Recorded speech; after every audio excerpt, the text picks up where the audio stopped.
Wow. What's happening, everybody? It's your boy. That's right. I'm back. I'm back. We live. We live. We live. I'm live on location, everybody. I'm somewhere else in the country.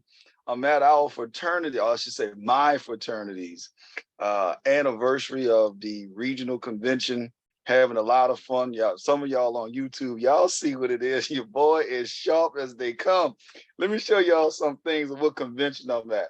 Oh, let me turn it this way so y'all can see. If you was on YouTube, you'll see what I'm talking about. You know what it is. You know what it is.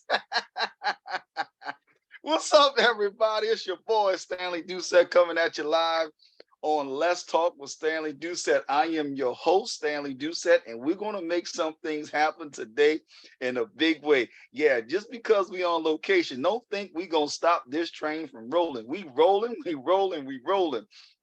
Listen, I'm already promoting YouTube again. If y'all just go to YouTube, your boy is sharp as a tack. Y'all know most of the time I have on my t-shirts and sweatshirts. Not today, baby. Not today. We are here down in Florida making some incredible things happen for a lot of people. A lot of scholarships that are given away. A lot of people are just receiving some empowerment, some powerful stuff. Has nothing to do with Let's Talk, but because we're here, it has everything to do with Let's Talk. Guys, I'm excited today to share some information with you that I kind of saw over the last couple of weeks, the last couple of months, and some things that I just wanted to address as a family. No worries, though. We're going to have some other people coming live. I've already secured some other individuals coming on to chat with us, to talk to the family. So I'm excited about what we're doing here in Orlando and to be able to bring you some powerful individuals that's going to continue to help us be empowered and giving everybody the opportunity to elevate all over the world. So I'm excited about that. Shout out to all of my people in Canada. Shout out to all of my people in Madrid. Shout out to all of my people in Italy. Shout out to all of my people in Greece. Shout out to all of my people in the Philippines. Shout out to all of my people all over the world, and especially shout out to North America. Shout out to my home state of Louisiana. Shout out to where I live now in Georgia. Listen, shout out. And then, wow, what's happening to my folks in NOLA? What's good? It's crawfish season. I'll be there shortly to get my fair share of crawfish. Yep. And I'm going on the lake. So for those that understand and have lived in New Orleans or understand New Orleans, y'all know what it is. Y'all already know what it is. I can't wait. Anyway, I'm doing all of those excitements and promos and all of those other things. Let me also share this with you guys. If you guys would do me a huge favor, and go to all of our social media platforms, LinkedIn, Facebook, Twitter, Instagram, and of course the YouTube channel. Guys, I'm gonna keep beating this into my own head until we continue to get some more followers. I'm really pushing the YouTube channel. I'm doing that for a reason. A lot of people understand and learn from visual. I would say from visual, not just listening, but also from visual. And I want to continue to build that so we can continue to empower those that learn a little bit more from a visual standpoint. So if you guys know anybody that have not already subscribed to our YouTube channel, please go to Let's Talk with Stanley Doucette. Just go to LETS''S. Let's Talk with Stanley Doucette, and go ahead and join the community. Every now and then, not every now and then, I'm gonna be dropping some more videos in there. These won't be long videos, but it'll be some empowerment videos, some things to help us continue to move forward in everything we're doing. Now, no telling what's gonna pop in there.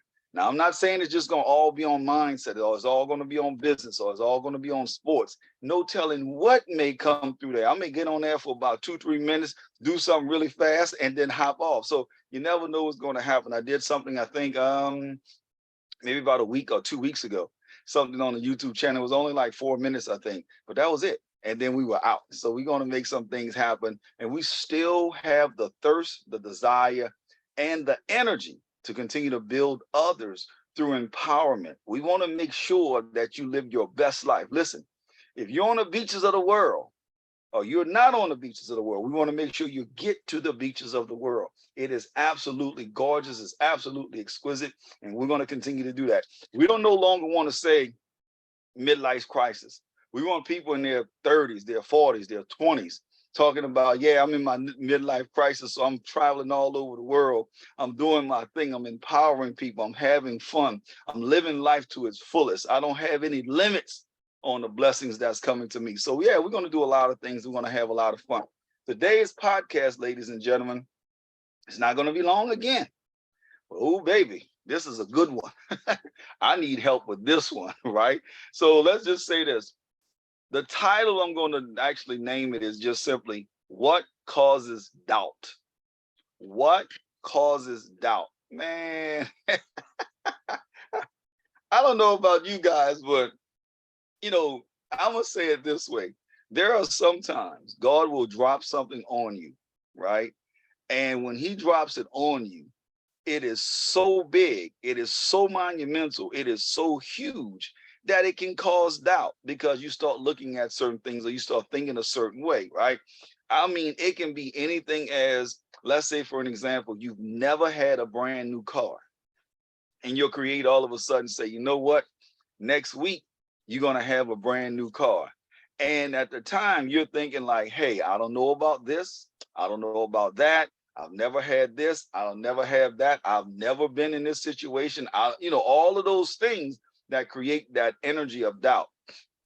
Yeah, I've been there before. I know some of you guys have been there before. Here's the thing. I want to kind of give you some of these highlights or some of these bullet points on doubt. But the first thing I want to do is actually share with you guys doubt. What is doubt, right? And it's not that we're going to focus on the doubt part. We're going to talk about it so we can identify it and we can be aware of it. So whenever it creeps up on us, we know how to handle it, right? So let's talk about doubt.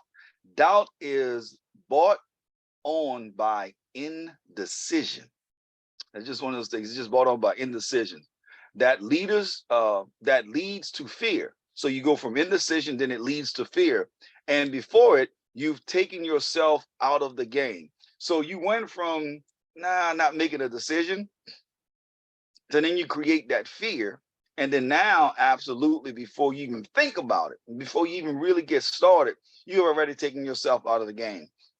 See, we got to be willing to move forward and know that you won't always have all the answers, but you have to trust and believe your creator that he's going to surround people with you. He's going to put people in your position, in your place, that you will have the opportunity to get the answers that you need at that very moment.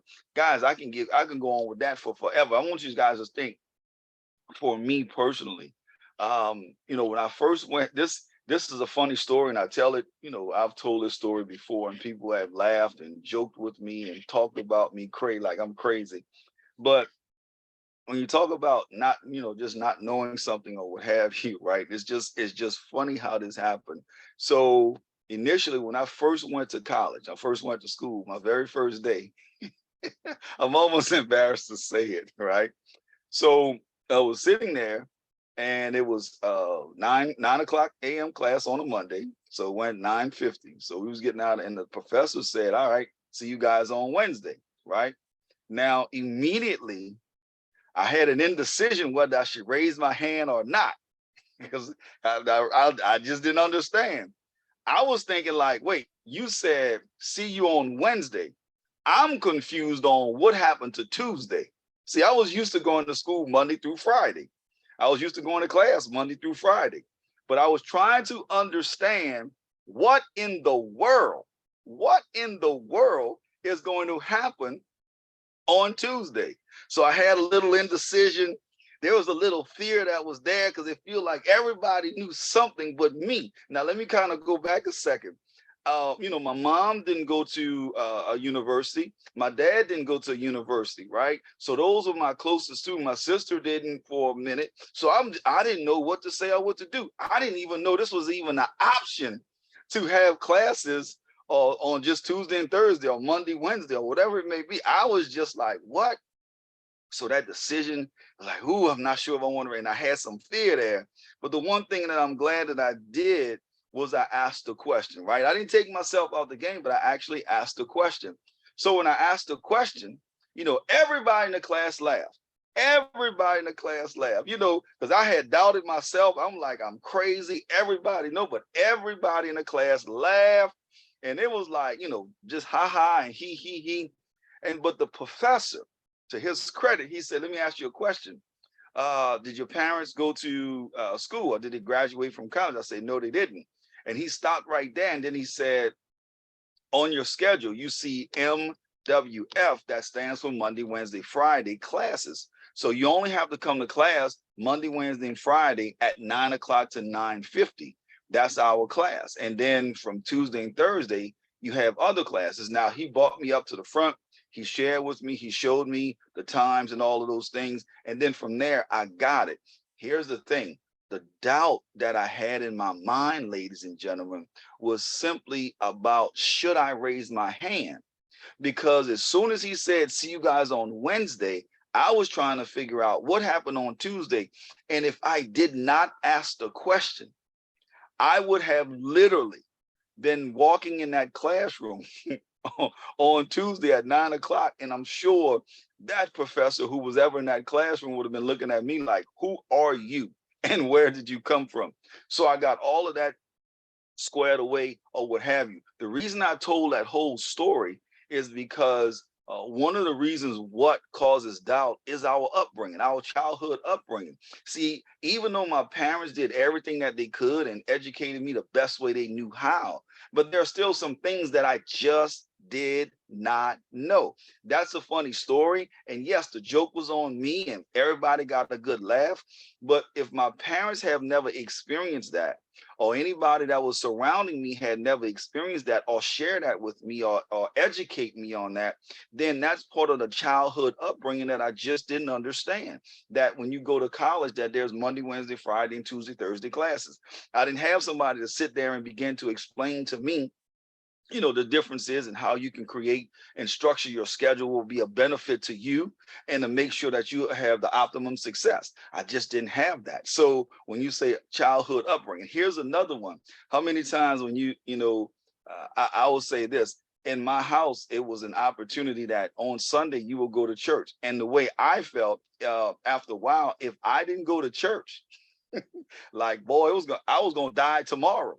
Like, literally gonna die tomorrow because I didn't go to church on Sunday, right? That's a childhood upbringing. So I remember one Sunday I was at Southern and I didn't go to church. Didn't go to church. I mean, y'all know how college kids are. Okay. I went to the party, but okay, I missed church. I missed church. Man, that whole day I was uncomfortable. That whole day I was uncomfortable because I'm thinking, childhood upbringing, boy, if you don't go to church, something gonna happen. Now, parents never said that, or no one else ever said that, but I'm just saying, that just was in me. And I'm thinking, boy, if I don't go to church, I'm about to get strucketh, downeth right now. So that's a part of your childhood. So I had doubts every single Sunday if I could miss church. I literally had a doubt about if I could miss church. And it doesn't matter what was going on. I could have had a baseball game, I could have had whatever going on that was legitimately I couldn't make it to church. But for me, it was like, I need to go to church. I need to do something, because if not, boy, I'm strike it down. It's like something bad's gonna happen to me. So those are one of the things when you talk about childhood upbringings, just some of those things that create doubt, right? I'm making it funny, I'm making it smile, I'm making sure everybody get enjoyment, but that's one of the things that can create doubt. Here's another one: comparing yourself to others. Comparing yourself to others, that will create doubt. Most of the time, we create doubt, and because we're looking at others, we don't look at this person that's status with us or same as us or below us. So if you played basketball during my time, you would look up to, like, oh, I'm gonna be Michael Jordan. And then if you get on the court with Michael Jordan, you created all kind of doubts for yourself. Well, if you have somebody that's much better than you looking at them, you've already created doubt. You're thinking like, oh my God, you're scratching your face, you're scratching your hair, you're scratching under your arm, you're doing everything because you're like, whew, I can't do that.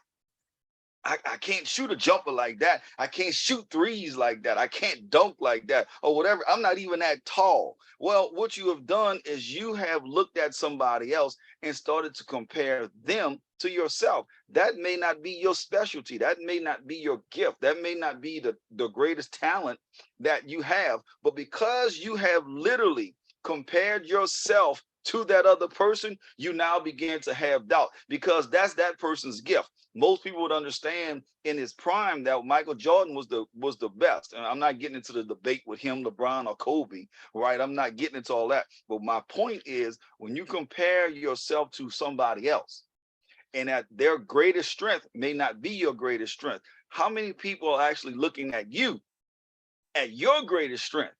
And then saying the same, having that doubt. So what we're going to do, ladies and gentlemen, family, we're not going to compare ourselves to others. What we're going to do is be the greatest version of ourselves. And when we become and continue to climb to be the greatest version of ourselves, what happens is now we begin to make some things happen in a much greater and broader way. Guys, I love you guys. I love you guys, but don't compare yourself to others. You know, Kobe Bryant, God rest his soul, probably had the greatest work ethic that I've ever seen and heard about, ever. Not ever, but ever with the V on the end. I mean, literally had the greatest. I mean, you hear the stories about how he was just great at preparing himself and working himself to the next level. I mean, it was absolutely great. Now, with that being said, I think I have a strong work ethic, but I'm not trying to compare myself to what Kobe was doing in basketball. There's no way in the world. But I can tell you this, in my element, in what I do, there's you better bring your lunch. You better bring your coffee, your lunch, your tea, whatever you're gonna drink for breakfast, lunch, and dinner, because I'm coming. I promise you I'm coming, and I'm coming with every single thing that I have. But that's me because I'm not comparing myself to somebody else, right? So how many times do you compare yourself to someone else? Don't do it. Don't even fall into that trap. Don't even do it. You know, sometimes you just be like, hey, they got it. That's not me. That's not me. You know, I told my mentor one day, I was I was in prayer. My father told me, don't ever get into an argument with your mentor, or don't ever have a debate with your mentor, because simply he is just absolutely going to destroy you mentally, not literally. And it's just a figurative language for all of y'all want to be important people. It's just figurative language, but he's absolutely have a superior mindset. And it's going to be a long day in court for you, sir. I was like, hey, I get it. I get it. Thank you, Father. I appreciate you. And I will never do that. And to this day, I've never done that. Right. But you sit there and you receive that wisdom. Now, on the opposite end, there are some people that try to challenge me. And it's the opposite. You get your juice together, get yourself to prepared. It's going to be a long, long day. So you guys get the point, right? Don't compare yourself to others. Another one. Fixation on a particular outcome. Now, listen, guys, I always talk about this. I am always looking for the greatest or the best outcome. That's me. I always want the best outcome. I always want the best thing to happen. You know, I always looking, but don't get fixated on it. Don't get stuck there. If it don't happen this way, then it's not going to happen. It's a problem. It's an issue. It's a challenge. No, do your best, put everything in place, but don't get caught stuck on the end result or, you know, just that outcome. You know, I shared this the other day with some friends of mine. I was sitting on a board, right? And I was asking the athletic director, and I had asked him a question. And the question that I had asked him simply was, what are we doing for these athletes that are not drafted into baseball or football, basketball, hockey or field hockey or whatever the profession is, or soccer? What are we doing? Yes. What are we doing to put them in a position to where because most of them not going to get drafted. So when you don't get drafted, what are we going to do in that position to make sure that they can transition in?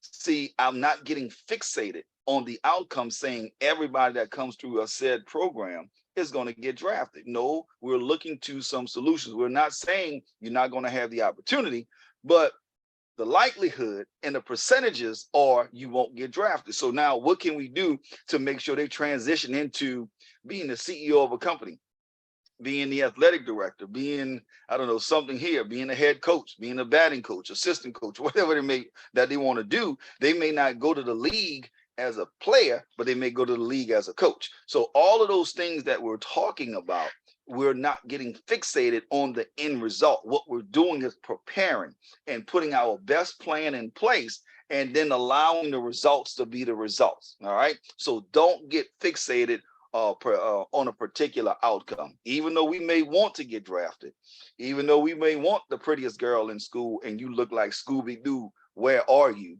Right? You may have all of those things, but you may not have that capacity, that quality, the talent, or whatever it is to have that outcome. Or God may decide to have a different outcome for you, and then you have to go with that outcome. All right. So don't get fixated or don't have a fixation on that outcome. The next one, what I want to say, feeling like an imposter. Let me tell you guys something. There are some times that I think people really feel like an imposter because we are trying to be somebody else. Don't be somebody else. Be you. The only time you can be an imposter is you trying to be someone else. You know, you are the greatest, the best of all times of you, not the best times of somebody else. Please be yourself. Do not be an imposter. Don't try to be, I don't know, whoever's the greatest business person is, right? Some people look at it in terms of network or other things, but don't try to do them. Be you. Just be you, regardless of what that is. If you're just a dad, right? You know, they say girl dad. If you're just a girl dad, be the best girl dad you can be. Don't look at what John doing down the street. Don't look at what Jimmy doing in the next state. Just be the best girl dad that you can be. When you do that, you don't feel less like an imposter. You don't feel like that. Just be the best dad, the best girl dad you can be. And when you be the best girl dad you can be, guess what happens? Guess what happens? It begins to be the best you because you're being yourself. I believe when you're talking about being an imposter, you just don't have the confidence in yourself. It's okay not to be an imposter, but have the confidence in yourself. Look, I'm not the prettiest, I'm not the fastest, I'm not the strongest, I'm not the most beautiful, I'm not the most sexy, you know, I'm not the most intelligent, I'm not the sharpest knife in the drawer, I'm not all of those things I get, but I'm still going to be me. I'm still going to be me. Some people may say I'm too fussy. Some people may say I want the last word. Some people say I just want to argue. Some people just want to have my way. Okay, that's me. Now what you going to do? That's me. Can you deal with it? Right. And I'm not saying it and deal with it in a bad way. I'm just saying this is who I am. Don't change your being and don't change who you are. Be who you are. And then allow other people to come to you. Right. And that way you're not an imposter. So when you're being the best girl dad, or you being the best mom, son, or I don't know, whatever the analogy is, right? And you're being the best single mother or the best single father or the best married couple or the best divorced couple or I don't know, the best coach, the best whatever it may be, the best person, be that best person. Don't be an imposter. Don't look to the left or to the right. Look straight ahead and be you. Be you. You know, I'm just continuously thinking about all the times people talk about being you. And a lot of times we don't be ourselves because we're trying to do something like someone else. I promise you, if you be the best you, you're going to get some of the results that you never thought you would receive because you're being the best you. You're literally receiving that energy of being you. Be you. Be you. That's it. Be you. Because guess what? Most of the other people that you're trying to impress or trying to emulate or trying to do all of those things, they're not thinking about you. They're not. I heard my mentor one day said he woke up. This was a long time ago. He was going to a meeting, and a lady said she didn't like his suit. And he said, I'm sorry, I didn't wake up this morning thinking about how to impress you. That sounds like something I would say, though, not him. That sounds like something I definitely, I'm sorry, y'all. That sounds like something I definitely would say, right? But that's the truth. We didn't wake up trying to be somebody else. Be us, be ourselves, be who we are, be the greatest version of yourself. Don't be an imposter. You know, some people wake up and live their whole life being an imposter, and then when it's time to die, they don't even know who they are. They don't even know who they are. That's sad. But what we're gonna do as our audience, as Let's Talk with Stanley Doucette, the fam, we're not gonna do that. We taking back our power, and we're gonna be the best version of ourselves. All right. Here's another one: past experiences and mistakes. How many times are we going to literally turn our entire body around because of past experiences or past mistakes? Learn from them. Not saying don't learn from them, right? Because you don't want to repeat that course, but don't allow that to stop you from being and moving forward. See, what creates doubt, and when you're talking about whether it's an imposter or whether in this case about your past experiences. See, your past experiences just that. It's your past experiences. I don't like for people to take backward steps, and we talk about that in different groups and organizations and all of those things, right? Just taking backward steps. Don't take any, and don't do that. And when you don't do that, what happens is you keep pushing forward. But when you look at past experiences and you begin to just stay focused on that, then you're not allowed to press forward and learn and move and be the very best of yourself. Past mistakes, just think about it. Once you've made a mistake, you've repented for it, you've asked for forgiveness, you told the other person you're sorry, you apologize, whatever it may be, and you've done all of what you're supposed to do. Now it's time, as it say, shake the dust off your feet and move forward, move on, do what you have to do, because you don't want to keep that mistake idling over your head. Keep pushing. You don't want a past experience that was negative to do that. Think about this. I know a lot of you guys are scholar, whether it's athletes or just high level scholars. You guys have done some incredible things. You guys are history makers, all of those things. Let me tell you guys some past experiences, right? I had perfect attendance at Southern in I had perfect attendance at Southern in attending parties. Like, I didn't miss a party. Thursday through Sunday, I did not miss a party. Yep, I said Thursday through Sunday. That's why I never had an 8 o'clock a 8 o'clock, what do you call it, 8 o'clock class on Friday. No, sir. I knew that was gonna be impossible for me to make. So why would I set myself up to do that? Anyway, you're talking about past experiences, right? So hey, Southern was a college. It was wonderful. HBCU. Shout out to the Jags. My fam had a lot of fun. We had a lot of parties. We did a lot of things, and we had a lot of fun. Thursday through Sunday. Did I mention that to you guys? Thursday through Sunday. Here's the thing. I've also failed some tests, but it wasn't Thursday through Sunday. It was Monday through Friday.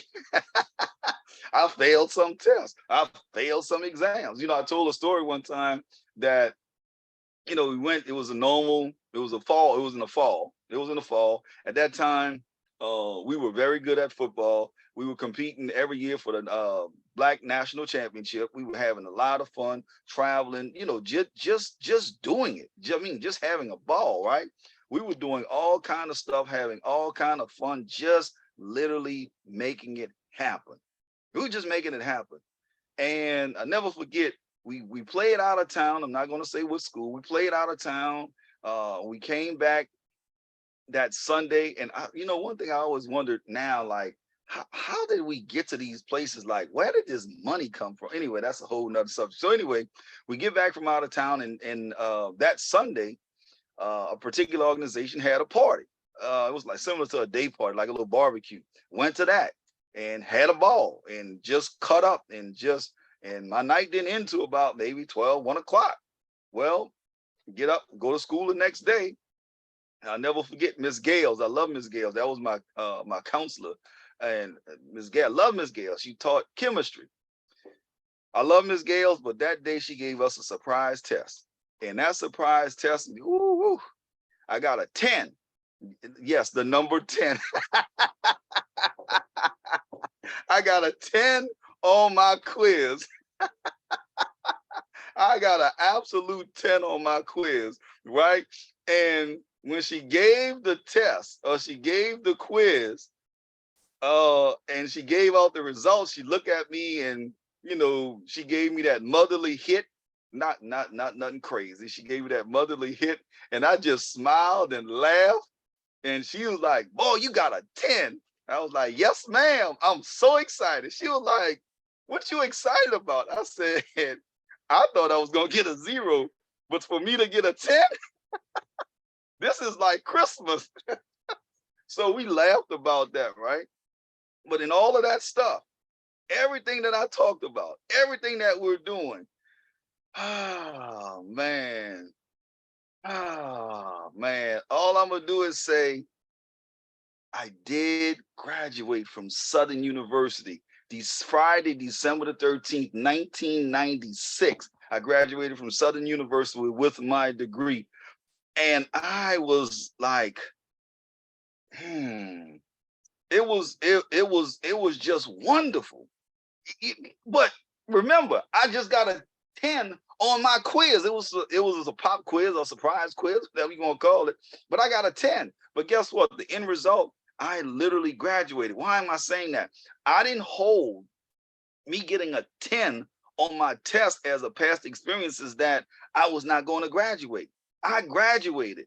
And trust me, there's a lot of other people graduated. Just because sometimes you may not do well on a test or a quiz or something in life, but you're going to keep pressing forward and you're going to get through it. And that's what it is. You have to keep that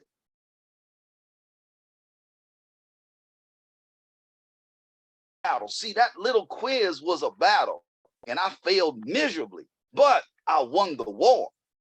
Yeah, I won the war. Ask yourself how many people out there have failed the battle, just totally failed the battle, right? Did not get a good mark or good whatever on the battle, but at the end won the war.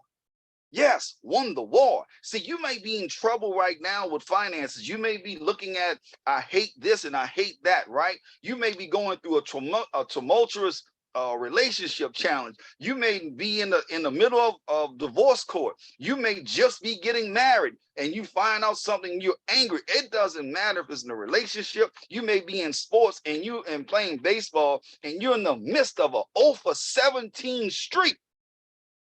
0 for 17. You haven't even seen the baseball. You don't even know which direction first base is. You just in a terrible slump. And the only time you got on first base was you got hit by the ball by a mistake. You just was so happy to be on first base, you skipping down the street. Here's the thing. Just because you're 0 for 17 does not mean you're going to be 0 for 17 the rest of your life, unless you give up. Just because you failed the test does not mean the system is raggedy and you can't graduate and you're not that. It's none of those things. You have to continue to press forward and understand doubt can't stop you from being successful. You have to remember that you are the best version of yourself. And once you set your goal to graduating and you put it in there, it's like, I don't care what happens, I am going to graduate. Or I don't care what's going to happen, I will refuse to be 0 for 18 or 0 for 19. And guess what's going to happen? Eventually, you're going to get out of that battle that you didn't do well in, and you're going to win the war. You're going to do the things that you have to do. Imagine you, instead of saying you're 0 for 17 and you're going 0 for 18, guess what? How about next at bat, I'm going to go 1 for 1. Meaning I'm going to get a base hit. I'm going to get a double, a triple, a home run. I'm going to walk. I'm going to have a squeeze play. I'm going to do something that's going to be positive. You have to change it from doubting yourself to knowing it's going to happen. That is going to help you from your past experiences tremendously. New challenges. When new challenges come up, we understand that that's going to be doubts. Why? Because you've never seen it before. You don't know what happens on the other end. You don't even know who to call to actually fix it. But guess what? You know it's a new challenge, but you're already equipped for it. I believe that God is not going to put more on you than you can bear. So these new challenges that's coming, you should know you are already equipped to be successful in that battle and in that war. Take it by the horn and keep pressing forward. Do not allow the seed or seeds of doubt to creep in. Don't do that. Push that back. Be aware of that. Be aware of these numbers that I'm going through and these different points, and allow yourself to be that successful. And then what happens after that? You continue to be successful. Create your own future. Do the things that you need to do to make that happen. But don't allow new challenges to keep you going backwards. Don't do that. Keep pressing forward, because you already equipped to make those things happen. And then the last one I want to talk about: fear of failure or fear of success, right? A lot of times it's like, "Ooh, I don't want to fail." Here's a simple one. This is a simple one, and we getting out of here. When I was younger, you'll see somebody pretty and you want their phone number. This young lady, you want her phone number.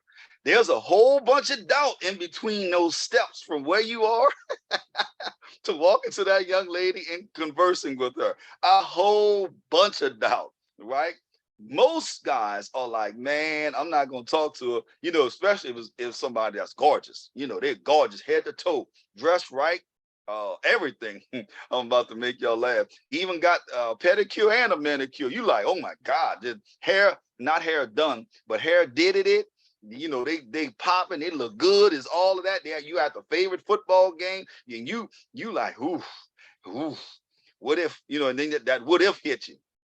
You by your boys and everybody looking, and everybody sees she just told this other dude, the ugly dude, he just told her, and just flat out no, now, no, no. And you like, "Ooh, she just told somebody no." And then somebody else go and you're like, "Ooh, you told him no too." Now doubt of failure is right there. And you like, "Man," and then you got your boys there. "Go talk to her, go talk to her. You got it, you got it." Yeah, trying to make you set you up. Trying to set you up for you to get shot down, and then you got to walk back in the walk of shame, and everybody in that little area see, she done shot him down. But then at some point, you got to walk past that fear and go see if you're going to be able to converse with her, and then eventually get her. Well, at the time, get her phone number or house number. That's way back in the day. Now is get their IG or their Facebook or some type of social media, right? May get a phone number or email, but get something to communicate back and forward. And sometimes it's like, man, but then eventually you take that step, and you talk to you talk to that pretty, fine, beautiful, gorgeous, and you all excited now, because now you conversing with, you having a conversation. In the back of your head, you really want to stick your tongue out to everybody and be like, "I'm the man, I'm the man." So you've overcome that fear of failure because you took that walk, and then you became yourself and conversed with the lady, and whatever happened, you did what you had to do. It could have been, that high. A lot of people meet their sweethearts or their baby boos or whatever in high school or in middle school. I've heard some tremendous stories from different people. Shout out to Carl and Claudine. What's up, ladies? Recently, I know that we're celebrating their dad's. I'm not gonna go into that. Well, just nonetheless. And I remember their parents met each other. I think it was in elementary school, right? Just think about that. And they've been with each other all of those years. That is incredible. That's incredible, right? So you never know what's gonna happen. Take and make that walk. Don't do anything crazy. Don't let doubt creep in. Do that. Now the other side, fear of success. Sometimes people have that fear of success, or let past successes stop you from being successful again. So, sometimes you'd be like, "Oh, you had this hit. You're never going to have this hit." I hear a lot of times, like in the music industry, like somebody come out and they have a freshman record that is just off the charts. And then they say sophomore jinx, right? It's like, "Oh, your sophomore record is not going to be as hot as then." So now people having that fear of success, like, "Oh, how can I do this?" And how? No, stop all of that. Just be you, and go record the track or go record the album or go do whatever you or the record, right? Do whatever it is that you have to do, but don't allow success to stop you. Don't allow failure to stop you. Don't allow looking back and all that stuff. Be the best version of yourself, because the seeds of doubt is nothing of the nothing but the enemy, and all the enemy demons or whatever you want to call them is trying to stop you from being the best version of yourself. We're not going to have that. Let's be the best version of ourselves. Let's make some things happen. So guys, family, look, when you talk about what causes doubt, we listed some things from childhood upbringing to creating your comparing yourself to others, fixation on particular outcomes, feeling like you're an imposter, past experiences and mistakes, new challenges and fear of success/failures. Listen, don't allow that to creep in. Be aware of it and don't allow it to creep in, and be the best version of you. I know without a shadow of a doubt, when you're the best version of yourself, can't nobody tell you about you. Not at all, because you're being the best version of yourself. Don't allow these things to stop your growth. Don't allow these things to stop your blessings. Continue to be the best version of yourself. Family, we getting out of here. So listen, again, go to all of the social media platforms, LinkedIn, Twitter, Instagram, Facebook. And please, I'm just asking, if you feel it in your heart, you guys will do me a favor, go to the YouTube channel, Let's Talk with Stanley Doucette. That's LET''S, LET''S. Let's Talk with Stanley Doucette. Subscribe, like, share with all of your friends, family. Click the notification button. Every time I drop something, it'll notify you. Guys, listen, let's make this thing happen, and let's continue to do what we have to do. So with that being said, don't allow doubt to creep into your own circle. Don't allow doubt to creep into your own energy, your own atmosphere, your own being. Push that out and keep being the best version of yourself. So with that being said, we're going to get on out of here. I love my intro and outro music. I can't wait for us to make it happen. God bless, and I will see you guys on the beaches of the world. Y'all have a great, great day. Peace, and we out.